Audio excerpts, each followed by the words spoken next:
ध्वजारोहण म्हणजे एक प्रकारचं आपलं धर्मरक्षण आणि धर्म संरक्षणाचा हात ध्वज उभारतो आहोत। ही जबाबदारी धर्माची आज आपण सर्वजण या ठिकाणी ध्वज उभारण्याच्या निमित्ताने सर्वजण घेत आहोत।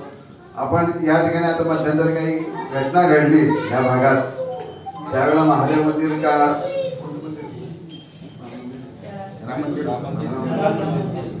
राम मंदिर या भागामध्ये की कोणी यावं कुठे काही करावं असं न होता आपली या ठिकाणी एकजूट झाली पाहिजे याकरता हा ध्वजारोहणाचा कार्यक्रम आहे। सर्वांनी एकत्र येऊन या ठिकाणी रोज आपल्या जसं आपण वडिलांबरोबर आपल्याला घेत होतो तसं आपल्या मुलांना आपण या ठिकाणी मंदिरांमध्ये घेऊन जावं, त्यांना संस्कार या निमित्ताने होतात सगळ्या मुलांवरती असं सर्वांना आवाहन करतो। आणि आता ध्वजारोहणाच्या कार्यक्रमाला सुरुवात होते। या ठिकाणी जे मंदिर आहे हे इतकं स्वच्छ मंदिर आहे तेवढं पवित्रता त्या ठिकाणी जास्त असते।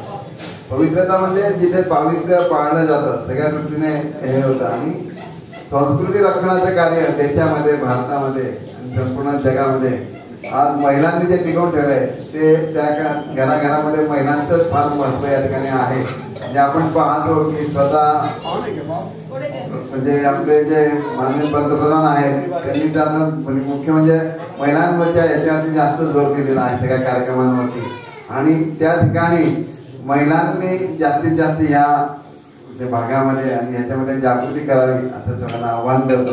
आणि सर्वांनी एकत्र एखाद्या आठवड्याला महिन्यातनं किंवा एकत्र येऊन आपण जो दिवस ठरवतो त्या ठिकाणी या ठिकाणी उपासना झाली पाहिजे। एवढी उपासना होईल तेवढं मंदिराचं पावित्र्य अजून वाढतं।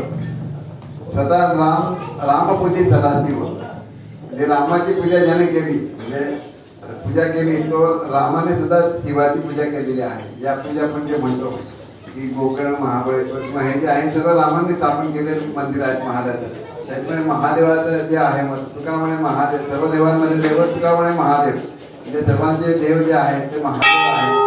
त्याच्याकरता आपण ही जी उपासना करतात ते अत्यंत चांगल्या प्रकारे आहे आणि ती पुढे सातत्याने करावी अशी सर्वांना